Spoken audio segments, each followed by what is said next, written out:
Yu-Gi-Oh! The Dark Side of Dimensions. A film that I never thought the fandom would get to see. For years, there was a clamoring for a return to form for the franchise, as well as of the original cast. And after all the changes that were made to the card game, such as pendulum summoning or XYZ summoning, this franchise was in desperate need of a back-to-basics approach. And they struck gold here, delivering a compelling epilogue story following the events of the original series. As always, there's going to be a dub review first, followed by my subbed one later down the line, but I wanted to take a moment before we get into the story itself to highlight just how monumental this was for fans of the original series. This was the first teaser released for the movie.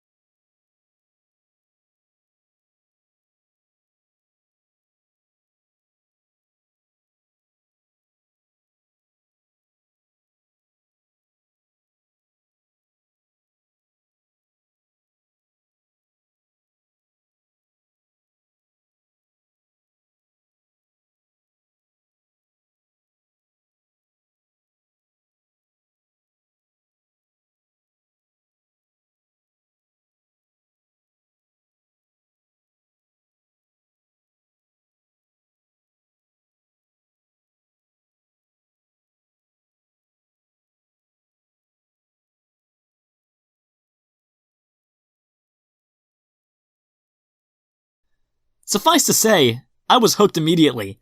This is awesome! First, let's go through the production history, taken straight from the Yu-Gi-Oh! Wiki page, followed by the redesigns of the character models. Alright, let's go on ahead and go through this production history here, taken straight from the Yu-Gi-Oh! Wiki page. The link's going to be in the description below for anyone who wants to check it out. So, development. An early version of the script featured a scene where Taya grew impatient with Yugi, who was obsessing over cards. The scene was eventually cut. Kazuki Takahashi later published an illustration of it on his Instagram. Promotion. The film was announced in the West before it was in Japan.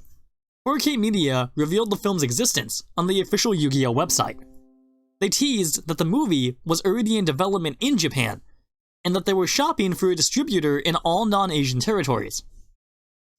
In Japan, the Manaki Shimbun newspaper's Meidagai TV streamed a video teasing the film, alongside a recap of the history of the nearly 20-year franchise. Here, it was revealed that the film would feature Yugi Moto and Seto Kaiba as its main protagonists. Shueisha's Weekly Shonen Jump also unveiled a synopsis of the movie. Quote, Dark Yugi and Kaiba have clashed many times. Dark Yugi, who resides in Yugi Moto's body, and Kaiba will have a duel that bets their prides and accepts each other's mutual experience. The 47th issue of Weekly Shonen Jump unveiled two new monsters that will be played by Yugi, Lemon Magician Girl and Apple Magician Girl, and specified that Dark Magician Girl will also be appearing. Clear Kuribo was also revealed, but its name was not announced. And then, here's the design.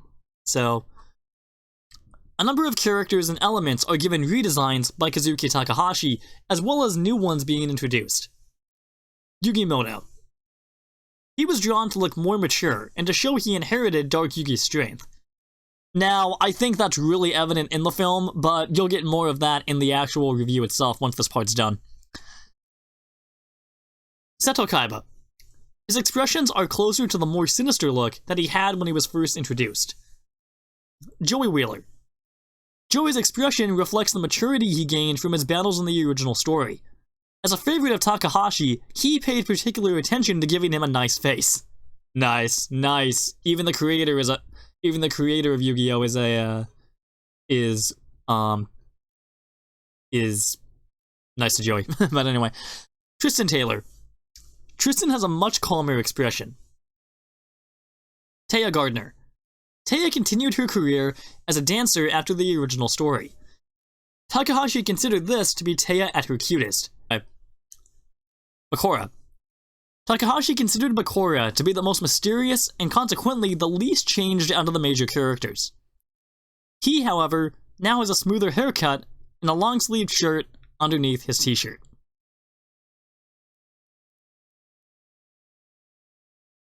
This might actually explain a point later on in the review, but let's go over it. Dual Disc. The new and improved Dual Disc, developed by Kaiba Corporation, creates solid vision holograms from the user's imagination. Upon closer observation, there doesn't appear to be a hole to serve as the graveyard. So, you're gonna get more of my thoughts on this Dual Disc later on in the review, but I still stand by those points, even with this explanation. Anyway, back to the review! So, from the models, you can tell that this is going to be more in line with the original source material, especially since Takahashi, from what I've heard, actually contributed to the movie's script and screenplay. Finally, let's go over the dub changes. They're actually pretty minimal. I would have expected 4Kids to crop the top and bottom of the cards, much like they did in the original show. But here, they actually don't. Unfortunately, this has a knock-on effect of them not translating the card names and simply leaving them on screen in Japanese. What, did they run out of time? Were they short-staffed in terms of localization over at 4K Media? But that can't be the case since the script was clearly translated by someone during the localization process. We're probably never gonna know the full story. Speaking of stories, you like that segue? I think it's time to dive right into the one that this movie offers. Here we go. The film begins with an excavation crew at a site, and it looks like they're looking for something really important. In fact, Mokuba claims that they'll find, quote, it, adding a layer of mystery to the proceedings. We then cut to Yugi leaving his grandfather's home. Oh, and I'd be remiss if I didn't mention that Maddie Blostein, the original English voice actress for Solomon, tragically passed away of an unknown illness in 2008, resulting in Wayne Grayson taking over as the character here. So that's kind of a bummer. Anyway, the film then cuts to some establishing shots, like Joey biking to school, only to get dunked with a bucket of water. My favorite one, though, would have to be the fangirls swooning over Bakura. It's a really nice touch, and it's also kinda cool to see Ryo get the spotlight for once, as opposed to Yami Bakura. There's some really good banter between Joey and Tristan, along with some more development for the original cast, when they talk about their goals for after their graduation. Wait a minute! Graduation? So, you're telling me that the entire original series, the cast were all sophomores in high school? But one of the guidebooks, I can't really think of which one, I know I had it, but I couldn't really find it in time for this review, as well as the official Yu-Gi-Oh! Wiki page, state that Yugi is a 16-year-old high school freshman. But that can't be right, considering that Duel Monsters, if we're getting technical, takes a total of 5 years. Meaning that in order for this to line up, the characters would need to be 8th grade. Or they would have had to be held back a year at the beginning of Duelist Kingdom in order for the numbering here to make sense, and to line up with the timeline. Yu-Gi-Oh! Everything? That's another challenge for you. But I digress. The group enter their classroom, and we meet someone. This is Aigami, the main antagonist of the film, who was voiced wonderfully by Daniel J. Edwards. To be honest, I really like him. As we'll see later, he has an interesting backstory. But for now, this is a good introduction, with him just sitting casually staring out the window. We get some more insight into what Yugi is thinking about with a pleasant exchange on a bridge between him, Joey, and Taya. Yugi can't really stop thinking about Atem, and while at first I thought that was detrimental to the character in this film, following some reflection, it actually makes a lot of sense. Remember, in the original series, Yugi and Atem were together for a long time. And when they were separated, Yugi didn't know how or even if he'd be able to move on with his life. In fact, Yugi actually sums it up beautifully here. It's just that things ended so suddenly between us. You used to be a part of me, but then you weren't, and we had to face each other in a duel. A duel to determine whether I was ready to stand on my own. When I defeated you, You left us. You left me. Forever. It was for the best, but I wish I just had one more chance to let him know what he meant to me. But destiny had different plans for us.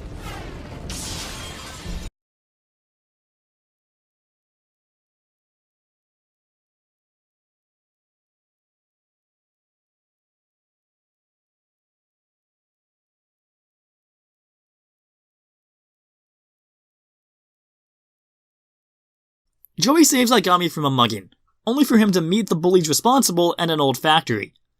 Aigami proceeds to intimidate the bullies, states that they must vanish, and pulls out a CGI cube, followed by the bullies disintegrating into particle dust. This just adds to the mystery. Where did Aigami come from? What's with that cube? Who were those people that showed up when it was pulled out? Great stuff so far. The film then cuts to Seto facing off against Atem in a virtual duel. Now, at first glance, this isn't anything new. After all, we've seen these guys square off against each other numerous times throughout the original series.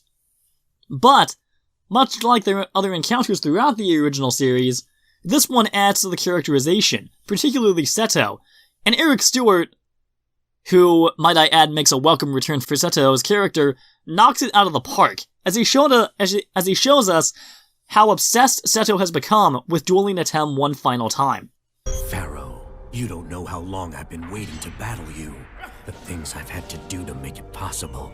But for me, there never was a choice. After all, my scars of defeat run deep, Pharaoh. Scars you inflicted upon me. And though they may never go away, something can be done to make them easier to live with. Inflict upon your enemy an even greater wound. A defeat so resounding it leaves their soul completely crushed.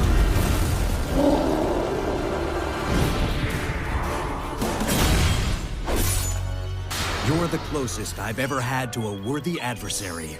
But you aren't worthy, and I'm finally going to prove it. However, here's where one of my nitpicks comes in. It's very minor, but it has something to do with the presentation of the duel itself. Don't get me wrong, the duel works completely fine. In fact, I welcome it. But why does Seto have such an advanced duel disc?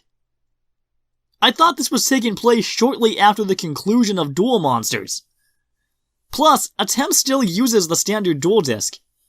Not only that, but if Seto was able to create such advanced technology, then why isn't the same tech being used in GX? Which chronologically takes place a generation after the conclusion of Duel Monsters and thus this movie, retroactively. If that's the case, then we'd actually be going backwards in terms of the dueling tech, since GX, and to a lesser extent Yu-Gi-Oh! 5Ds, both used the traditional dueling model showcased in the original series, with the standardized duel discs. Don't get me wrong, I know why this is happening from a production standpoint. It wouldn't have been much fun if the audience saw another standard duel presented to them between Yugi and Seto, since that's pretty much all they got in the original show. So the producers felt that it was necessary to do this with Seto's dueling tech. But, to me anyway, it's a little too virtual for this time period, considering what comes after this film in terms of the timeline. Anyway, Seto converses with some technicians, leading to this wonderful monologue, and it shows us just how much darker this Seto is when compared to the original. It's true. I went to a great deal of trouble recreating the Pharaoh's deck, strategies, even his perfectly coiffed hair. In fact, that part is what took the longest. But still, it wasn't the real Pharaoh, so I didn't really beat him. And until I do, my scars of defeat will continue to burn. Fire whoever designed that bottle. Kaiba Corp's products shouldn't bend that easily. Yes, understood. Mokuba contacts Seto, informing him that they found, quote, it, and it's revealed that they've located the pieces of the Millennium Puzzle. Ha! Call back to Dungeon Dice Monsters! I love it!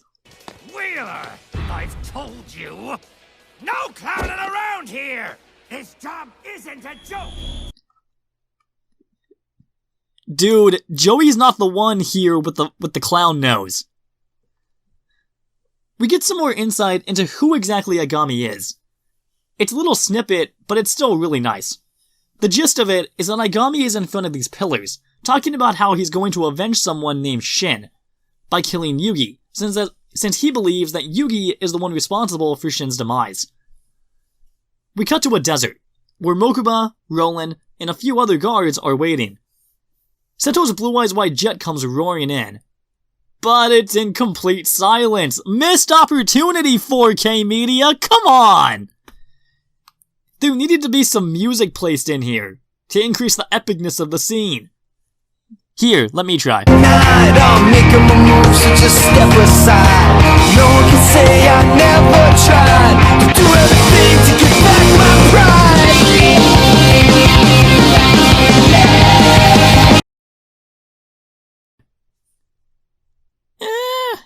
That's not too bad. At least I don't think it is. Seto arrives at the location where the puzzle is, and he seems to know about this area. The location is actually the place where Yugi and Atem dueled each other during the ceremonial battle. There's one problem with this, though. Since this film is supposed to take place after the manga's ending, Seto shouldn't know about this place. See, in the original manga, Seto wasn't present for the ceremonial battle. That was an anime-exclusive element. But since this is supposed to be the manga's version of Seto we're watching here, he obviously shouldn't know anything about this place since he was never at it. Also, Seto calls Aigami out since he's eavesdropping on the situation. Now that I don't mind, since Seto must have seen Aigami around town at some point. But what doesn't make any sense is how he knows Aigami's true name, Diva. How does Seto know this? Even if he does believe in the magic aspects of the series now, that still wouldn't mean that he knows who Aigami really is. Don't get me wrong, it works, and it is cool how casually Aigami walks out from the crowd and reveals himself. Speaking of, though, this leads straight into another duel, this time between Seto and Aigami for the Millennium Puzzle, and it's pretty intense all things considered. There's a new summoning method introduced, called Dimension Summoning. Honestly, it's an interesting method of summoning since it adds the spiritual aspect to it. Speaking of monsters, how many variations of the Blue Eyes type of card does Seto Kaiba have? I mean, I get that it's his go-to card, probably his most iconic form of card, but still, at least Atem used more than just the Dark Magician in his duels. Seto throws pretty much everything he has at Aigami, but it doesn't work. However, Seto pulls out a Whopper, an Egyptian god-sized one, by summoning Obelisk the Tormentor. Stop! How does Seto have Obelisk in his deck again? I thought Yugi had all 3 Egyptian god cards at the end of the original series. And Aigami even states that after Atem went to the spirit world, the Egyptian god cards also left, meaning they would have ceased to exist altogether. I mean, maybe Obelisk sensed Seto's plight and decided to help him? But that doesn't make any sense though, since Obelisk was never shown capable of doing that before. But it is a really cool shot, one where I think the reliance on CGI actually works to the film's benefit, showing off just how powerful Obelisk is. And it makes for one heck of a return. Seto activates Obelisk's special ability, and he strikes back with an amazing line read by Eric. Obelisk's ability! By destroying all of my monsters, you take damage equal to Obelisk's attack points! But your monster can't use its abilities! It's no monster. It's a god!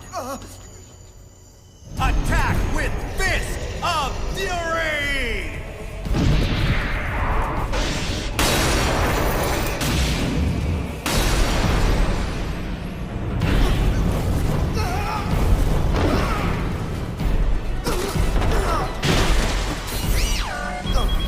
This is also the first mention of God in a 4Kids dub, which I was really shocked by, considering how scared the executives were during the original series run back in the early 2000s.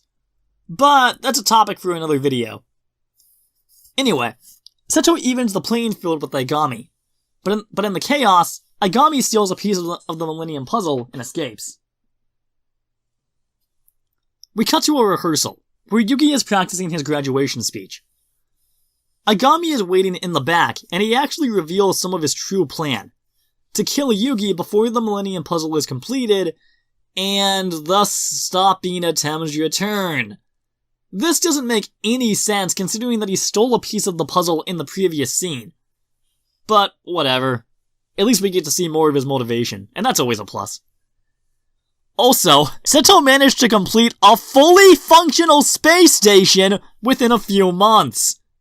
I don't care how rich you are, you wouldn't be able to build from scratch an entire space station fully operational within a few months' time. It simply doesn't happen.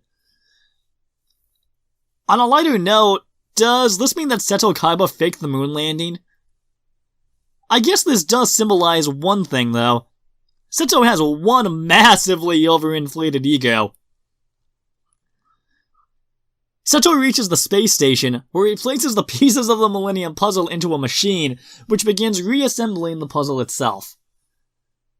We cut to Yugi, who's assembling a deck, and he's greeted by Sarah, Agami's sister, who exposits about the Plana and what they're all about.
Back at the Kaiba station, I know, best nickname you've ever heard, 10 out of 10, best name ever. The puzzle is almost complete, but Seto realizes that Agami took the final piece. It's at this point that DSOD, which I think is doing great by the way, starts to go a little sideways, if you will. It starts with Bakura expositing his backstory, which is fine by itself, but then it gets kinda bad. I'm getting ahead of myself. Let's get back on track before I lose it. Agami sends Joey into another dimension. Said other dimension consists of Joey being completely transparent, with nobody being able to see or hear him, which Agami states is a dimension comprised entirely of Joey's thoughts. Agami states his plan for Joey, and as far as 4Kids dubs go, this is pretty dark. You're a fool, Joey. Do you really think you can win a battle of wills with me? No one here knows you exist. And as we speak, I will erase these memories one by one. Every face you've seen, every day you've known, terminated.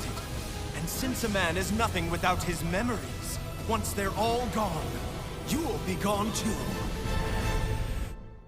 Farewell. Back in reality, Agami torments Bakura, who's trying to resist, and we get to see the rest of Agami's backstory. It has powers that even I do not fully understand. Great and terrible powers. I've been searching for this my whole life! Please, sir! Go take the ring and place it around your neck. Yes. It feels amazing! Like nothing I've ever experienced!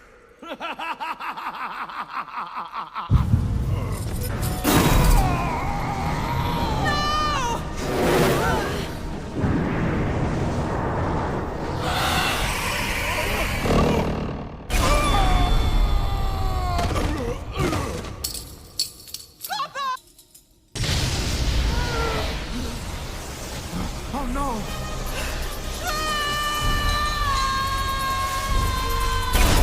Shoddy! Your services will no longer be required! Now be gone, old man! Oh, Master Shin! Master Shin! Are you okay? Say something. Hold on, Master Shin. Please hold on.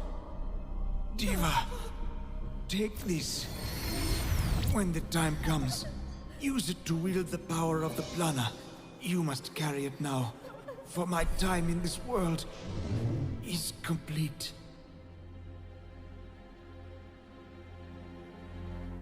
So, Aigami is upset because of what Yami Bakura did to Shoddy. Got it.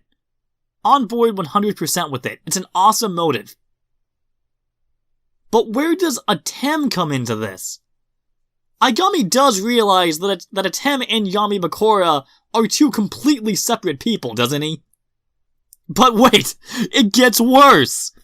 One of Aigami's friends, Manny, comes up and grabs Bakura, which again is alright, but then the Millennium Ring appears, and it turns out that the evil spirit of the ring, as in Yami Bakura, took over Manny. There are so many things wrong here, but I'm just gonna boil it down to 2 words. Pharaoh's memories. Does anyone remember that? You know, when Zork necrophades, and by extension Yami Bakura himself, were both wiped from existence? So how is he back all of a sudden? It doesn't make any sense. Bakura was wiped out by the creator of light, the most powerful being within the Yu-Gi-Oh mythology. So this just comes right the heck out of nowhere. It's like what they did with Emperor Palpatine in The Rise of Skywalker. His return is pointless because he's already served his purpose in the storyline.